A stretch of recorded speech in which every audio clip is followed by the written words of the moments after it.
নমস্কার বন্ধুরা, আমি অপূর্ব এবং আপনারা দেখছেন এনআরএস নিউজ। তো একটি প্রশ্ন আমার কাছে বারবার আসছে, প্রচুর মেসেজ আমার কাছে হোয়াটসঅ্যাপে আসছে, ফেসবুক পেজে আসছে। সেই মেসেজটি হলো যে আপনাদের যে রেজাল্ট পাবলিশ হয়েছে আজকে 506-7, সেখানে এক্সামিনেশন মান্থ এবং ইয়ার, এখানে যদি আপনি এই রেজাল্টটি আপনি দেখেন, একটু লক্ষ্য করেন, তাহলে নিশ্চিতভাবেই আপনি আপনার রেজাল্টটিও দেখেছেন হয়তো, যে এখানে এক্সামিনেশন মান্থ এবং ইয়ার ফেব্রুয়ারি 2018 লেখা রয়েছে। এখন এখান থেকেই প্রশ্ন আসছে যে তাহলে এখন এই রেজাল্টটিতে আপনারা কি করবেন? আপনাদের কি করণীয় রয়েছে এই বিষয়টিতে? এই ব্যাপারে আমার কাছে প্রচুর প্রশ্ন কিন্তু আপনাদের আসছে। আমি আপনাদেরকে জানিয়ে রাখি যে এখানে করণীয় আপনাদের সেভাবে কিছু নেই।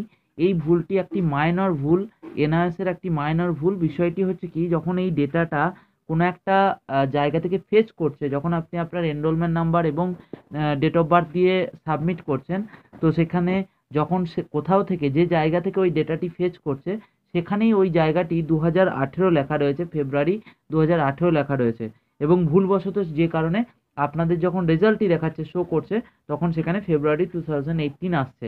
এখন এখানে উপায় হচ্ছে কি, ওই যেখান থেকে ডেটাটি ফেচ করছে সেখানে যদি ঠিক করে দেওয়া হয়, তাহলে প্রত্যেকেরই কিন্তু ঠিক হয়ে যাবে। তাহলে এখানে আপনাদের কাজ কি হতে পারে? এখানে একটিই কাজ, সেটি হচ্ছে এই মেসেজটিকে, যে এই ভুলটি আসছে, এটি যতটা পারেন আপনারা বিভিন্নভাবে শেয়ার করুন। আপনারা মেসেজে শেয়ার করুন, আপনারা ভিডিওটি শেয়ার করতে পারেন, আপনারা যে কোনোভাবে ফেসবুক পেজে পোস্ট করুন, বিভিন্ন জায়গায় আপনারা যে এই ভুলটি আসছে আপনাদের, সেটি পোস্ট করতে থাকুন।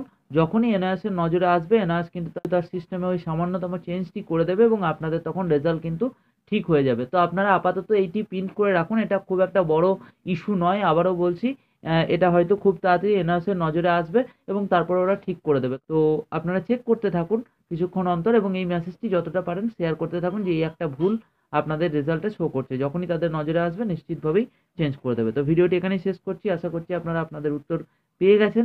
আবারও ফিরে আসবো নতুন কোনো ভিডিওতে। ততক্ষণ ভালো থাকবেন, সুস্থ থাকবেন।